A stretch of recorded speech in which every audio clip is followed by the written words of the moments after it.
If you don't want to experience petsa de peligro ever again, or if you are building your emergency fund right now, this video is for you because I'm gonna talk about these 7 things that I no longer buy that saves me a lot of money.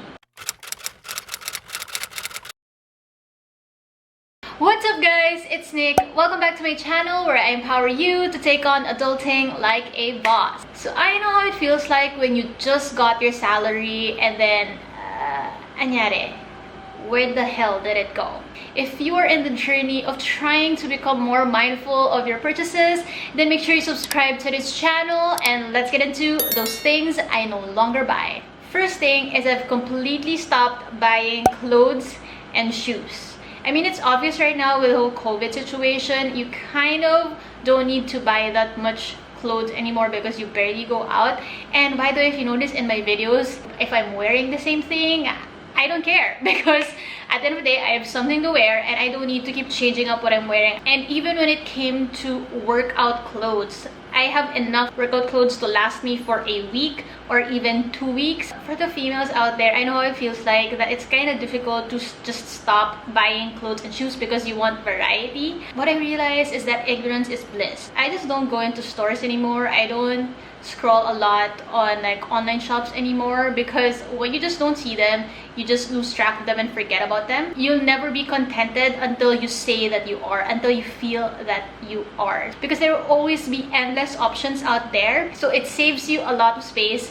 It limits your options and decisions so that you can put that energy into things that do matter, whether it's your work, your career, your passion project. Second thing is I stopped buying jewelry. I don't know if you'd consider stainless steel necklaces as jewelry, but I would buy those sa mga Tiangge or like some online shops. The thing is, I was just obsessed with like those dainty necklaces. You'll see like in most videos I'm wearing a necklace, but what I realized was that I would buy a ton because obviously they're cheap and they're affordable, and or sometimes some of those necklaces I would get itchy. I remember I would buy so much necklaces from like Forever 21, from H&M, and they would tarnish right away. So I moved into stainless steel necklaces that were okay because they could get wet and it's fine. But sometimes I would get itchy because I do have skin asthma. So like I don't know why I still wanted to buy those. I think I just liked that they were cute and they were affordable. The amount of necklaces that I bought, I mean, I would have saved a lot of money. So right now you will notice that I'm usually wearing the same pair of jewelry. It's usually these hoop earrings and this necklace. So these are not stainless steel anymore. These are actually gifts given to me, and these are like 14k gold. Even though it's much more expensive to invest in like 14k gold necklaces, I feel like it's definitely worth it if you're into them because it's so much better in the long term. Like I don't get itchy. Like I used to like buy so much stainless steel earrings and I would get itchy like to the point that nagkakasugat siya. And I would wonder like, is it just my ear? Is there something wrong with me? So moral of the story here, it's just better to invest on things that can withstand a longer period of time rather than like buy those small things here and there and just end up like being a pile of money wasted and that you just end up throwing those things anyway. And I also do have only one watch. So it's the same watch you see in every single bit of my video, and I don't care if I wear the same watch. By the way, if you're into like budgeting and tracking your expenses, I also have like a free tracker that you can download below, which is like a simple Excel just to get you started. Third thing is home related, which is I stopped subscribing to cable TV because of the obvious reason. I prefer Netflix.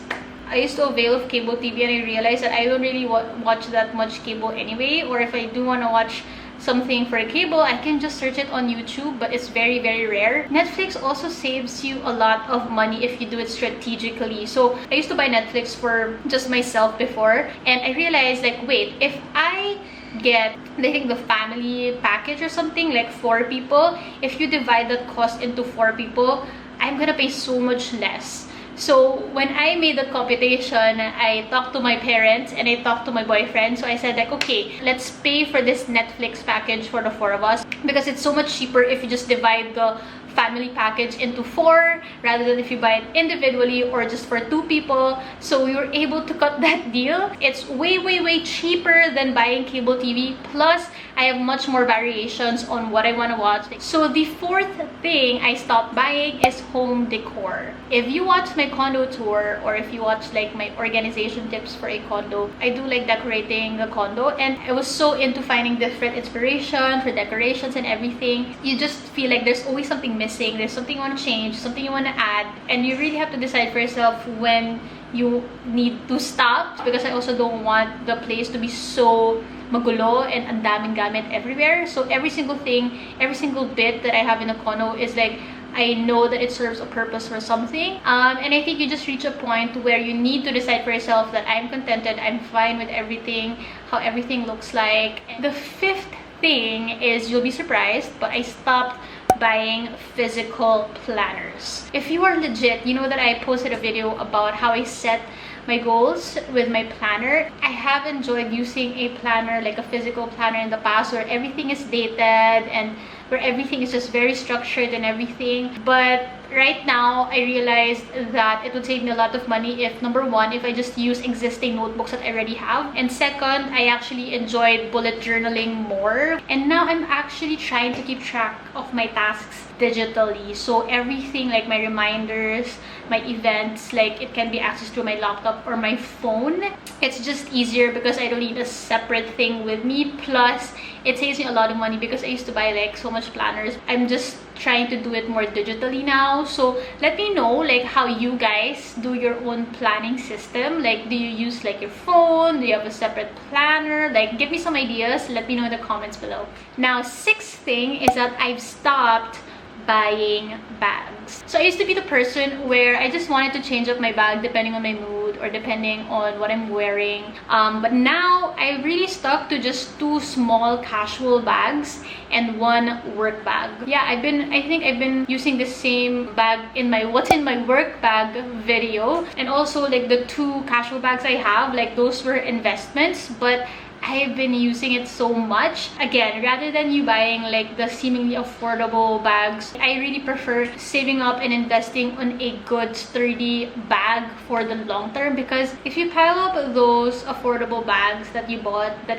you know, madali naman silang masira, sayang rin siya sa pera, versus like you just invest on a good, sturdy, trustworthy brand that you will really use for the long term. I find that's what really worked for me. So the 7th thing is that I've stopped buying gym memberships. I mean, it's obvious with the whole COVID thing, it was an easy decision, but I just wanted to not have an excuse also like that I cannot work out consistently. So what I did is I actually subscribed to a workout app instead. So I am subscribed to Alo Moves, and I love it so much because it has like different kinds of workouts, from like yoga, pilates, HIIT, circuit, weights, all kinds. And the thing is, I'm just the kind of person where I want variety in my workouts, or I get bored and I get lazy. Or if you don't want to spend on an app, then YouTube is free, so there's a lot of workout videos that I like here as well. The lesson here is that it's just about really taking a good look around you and knowing that you need to be grateful for what you already have,